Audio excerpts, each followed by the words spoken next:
Next part. Iqbal परेशान था क्योंकि 2 दिन से राजन लापता था। उसने कहा था वो कुएं में उतरेगा, लेकिन उसके सामने वो कुएं में भी नहीं उतरा। फिर कहाँ गया? इन 2 दिनों से उसने माधव की निगरानी की थी, लेकिन कुएं के आसपास घूमने के अलावा उसने कोई भी शक भरा काम नहीं किया था।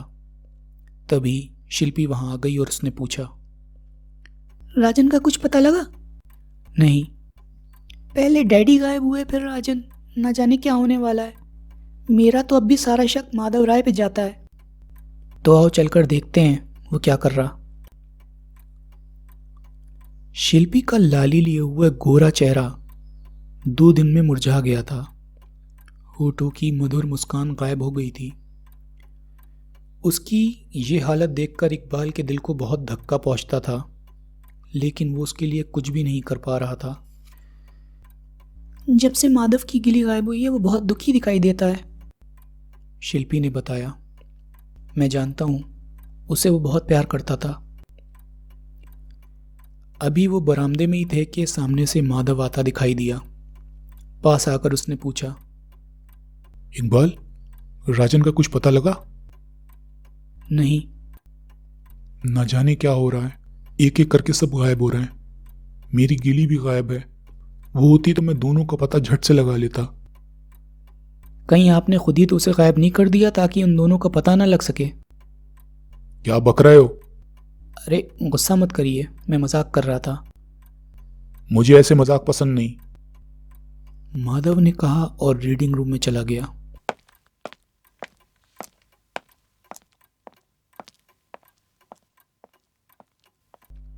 उसके जाने के बाद शिल्पी ने पूछा, अब क्या करना चाहिए? आज रात हम कुछ करेंगे। हो सकता है आज रात बहुत सारे रहस्य खुल जाएं।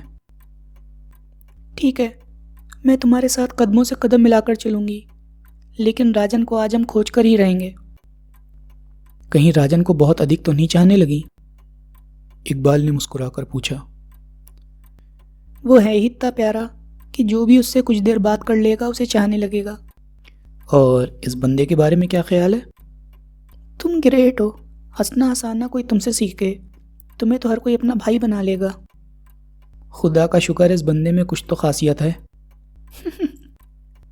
फिर रात होते ही दोनों खंडहर की तरफ चल पड़े। भूत प्रेतों से डरोग तो नहीं? तुम जैसा महानतम जासूस मेरे साथ है तो डर कैसा? इकबाल मुस्कुरा दिया। दोनों खंडहर में प्रविष्ट हो गए, जहां मौत जैसा सन्नाटा छाया हुआ था। साए साए हवा ऐसे चल रही थी जैसे प्रेत सीटियां बजा रहे हों। शिल्पी इकबाल के साथ चिपक कर चल रही थी। खंडहर की खोपड़ियों का नाच याद आते ही इकबाल मन ही मन भयभीत हो रहा था। गड्ढे में झांककर वो कुछ देर तक देखता रहा, लेकिन वहां खोपड़ी नहीं दिखाई दी। दोनों एक दूसरे का हाथ पकड़कर वहां से हटे ही थे कि तभी सर सर की आवाज सुनकर दोनों पलटे। गड्ढे के ऊपर खोपड़ियां नाच रही थीं।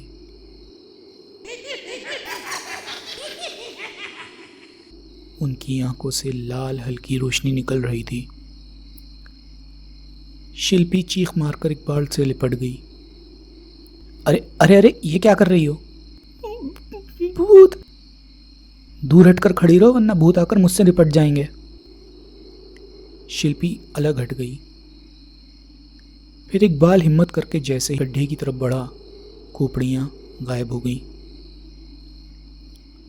इकबाल, शिल्पी कांपते स्वर में बोली, यहाँ तो सचमुच प्रेत है। तुम चिंता मत करो, मैं जल्दी उन्हें मुर्गा बनाकर कुकड़ों को बुलवाऊंगा। आओ अब चलें। उसे उसके कमरे में छोड़कर इकबाल कुएं की तरफ बढ़ गया। अब वो कुएं का भी निरीक्षण कर लेना चाहता था, लेकिन कुएं में उसे अंधकार के सिवा कुछ भी दिखाई नहीं दिया। सांपों की फुंकार सुनकर रोंगटे खड़े हो जाते थे।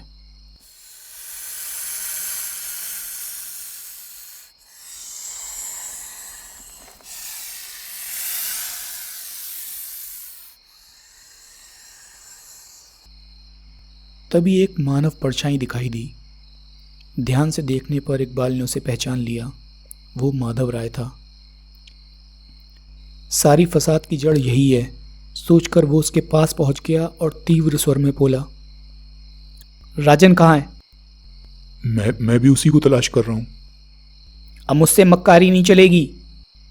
इकबाल रिवॉल्वर जेब से निकालकर गरजता हुआ बोला, राजन का पता बताओ वरना मैं तुम्हें गोली मार दूंगा।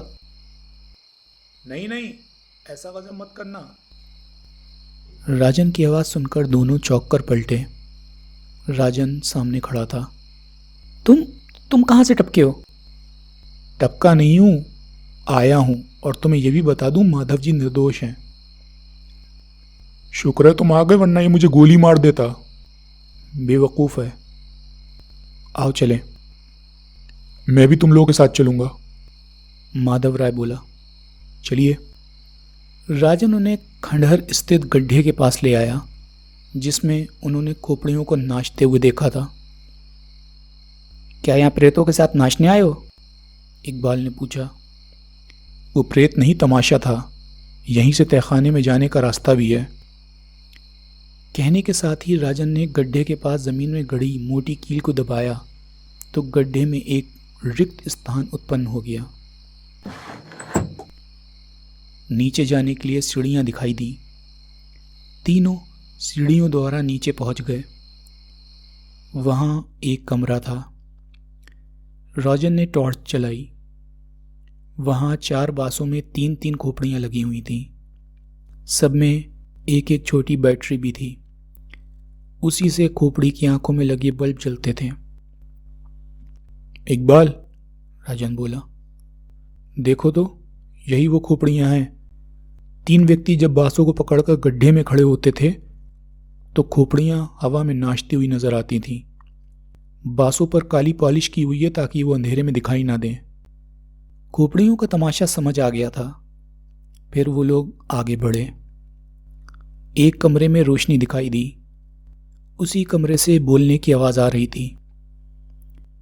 माधव जी, आप यहीं खड़े रहिए। अपना रिवॉल्वर हाथ में लेकर हम उन्हें देखते हैं। राजन ने कहा और इकबाल के साथ उस कमरे की तरफ बढ़ गया। राजन इकबाल ने झर्री में से झांका तो बुरी तरह चौंके। कमरे में खून से लथपथ एक लाश पड़ी थी। ठाकुर श्याम सिंह कुर्सी से बंधे पड़े थे। उनके सामने सावन हाथ में बंदूक लिए खड़ा था। वही सावन जो पागल था, लेकिन इस समय वो खूंखार नजर आ रहा था। ये क्या कर रहे हो सावन? मैं तुम्हारा ताऊ हूं। ठाकुर साहब की आवाज सुनाई दी। जानता हूं आप मेरे ताऊ हैं, लेकिन मेरे पास और कोई रास्ता नहीं है। मैंने सोचा था कि यहाँ होने वाली हत्याओं और भूतहा वारदातों से डरकर तुम लोग ये हवेली छोड़कर चले जाओगे और मैं यहाँ आराम से अपना अफीम का धंधा करूँगा, लेकिन ऐसा नहीं हुआ। कोई बात नहीं, आपकी लाश मिलने के बाद सब लोग इस हवेली को भूतहा मानकर छोड़कर चले जाएंगे। कहने के साथ ही सावन ने बंदूक श्याम सिंह पर तान दी। एक गोली चली। बंदूक सावन के हाथ से छिटक कर दूर जा गिरी। गोली दरवाजे के पीछे से चली थी। इसी के साथ दरवाजा खुला और राजन इकबाल के साथ हाथ में रिवॉल्वर पकड़े अंदर प्रविष्ट हुआ। माधव राय भी गोली की आवाज सुनकर आ गया था। ठाकुर साहब की रस्सियां खोल दी गईं और पुलिस बुला ली गई। पुलिस ने सावन को गिरफ्तार कर लिया और अपने साथ ले गई।